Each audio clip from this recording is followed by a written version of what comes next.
hadda waxaan guda galaynaa bal inaanu alaabti gelino alaabta cusub iyo alaabta taallay sida loo bedelo iyo la socodka dhaqdhaqaaqa alaabta iyo iibinteeda.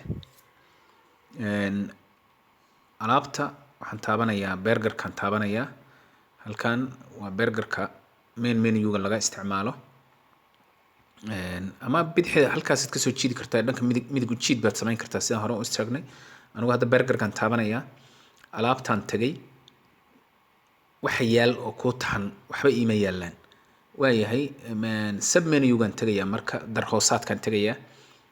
waan tagay alaab halka waxa kaaga soo baxay alaab cusub. alaabta cusub tusaale waxaan gelinayaa misalan alaab cusub sokor baan oranayaa. Sudani iska dheh. sokor Sudan dheh. sokor Sudani tirada ii taalla waxaad tirahdaa waa 1000 shay. halkan waxaad gelinaysaa qiimaha aad ku iibinaysid alaabta.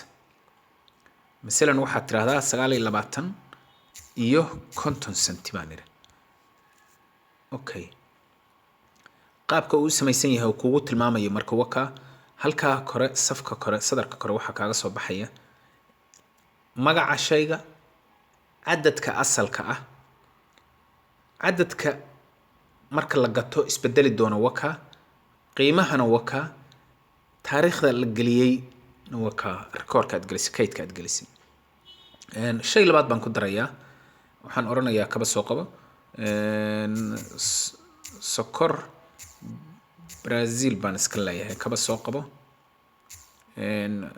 waxaad tiraahdaa 2000 baa ii taalla dheh.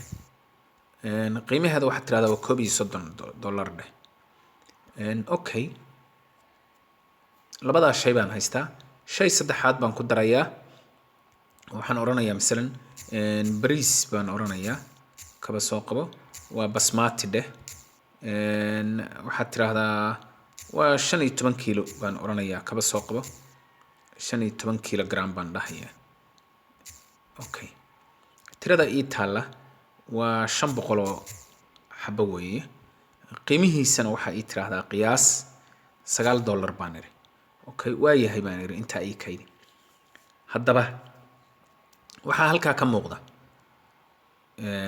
shay walba inta waxa ku yaala iyo qiimaha aad iibinaysid.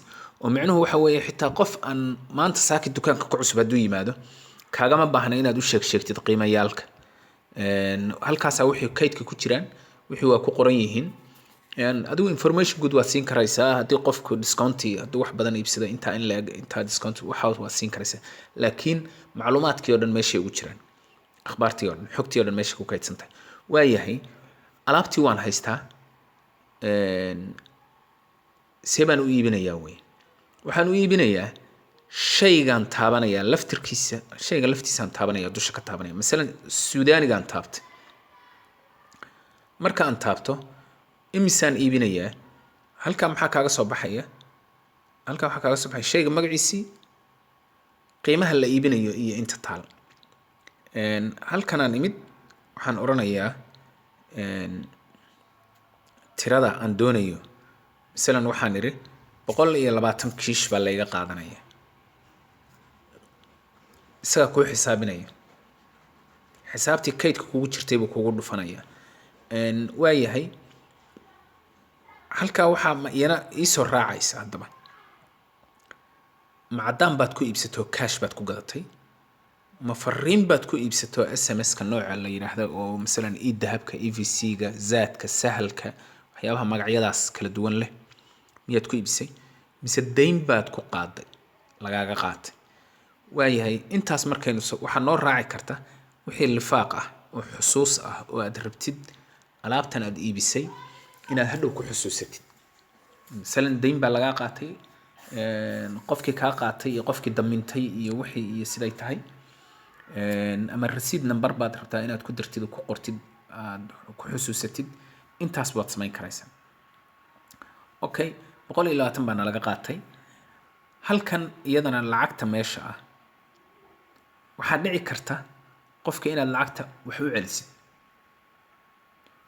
ogow lacagta aad halkaa ku qori doontid baa kaydka geli doonta hadhow. مثلا هذا هو 3540 weeye waxaa laga yaabaa 3500 inaad ka siisid halkaasaad ku qoraysaa xisaabtaasaana kaydka kuu geli doonta iibka waxaa dhici karta inaad adigu tahay jumlo kaliya aad tahay oodan tafaariiq shaqo ku lahayn haddii qof tafaariiq doonaya uu ku yimaado masalan qiimihii waa kordhin kartaa kaba soo qabo 29 iyo bar buu ahaa calaa shay laakiin haddaad tafaariiq gadaysid masalan waxaad tiri 32 baan iibinaya qiimahaasaa kuu gelaya kaydka oo kuu kaydsamaya oo xisaab xirka kuu geli doona hadhow waayahay aniga waxaad tiraahdaa marka 120kaygii u daa 3540 weeye cash baa la iga qaatay u daa cashkiisa ii kaydi baan iri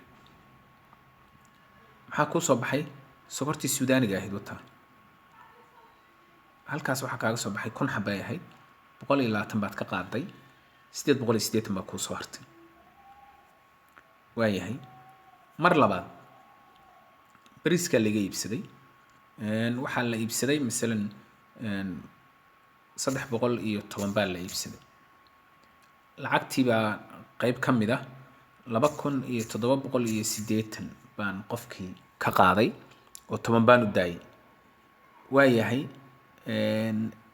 dayn bowna ku qaaday qofkii waxaan oranayaa masalan damiin waxaa ka ahaa cali baa ka ahaa baan leeyahay kaba soo qabo damiin qofka alaabta cali baa ka ah waayahay sidaasaan iri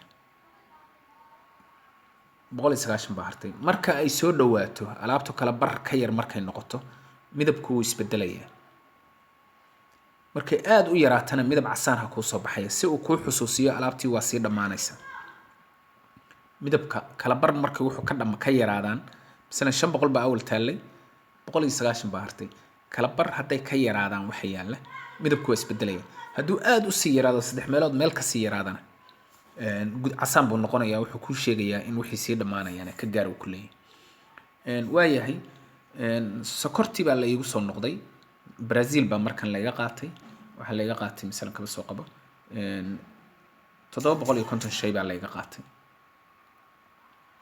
lacagta waxaan iri 2023 250 baan reebay SMS baa lagu qaatay oo fariin baa lagu siiyay oo misalan dahab baa lagu siiyay ama EVC baa lagu siiyay waxa aragtida okay halka maxaa kaaga soo baxay sokortii Brazil ku taa 2000 baa asalkeedu ahaa 1250 baa hadda ii harsan 750 baa baxday intaas marka hadda waxa weeye waa qaabka alaabta loo gelinayo alaabta cusub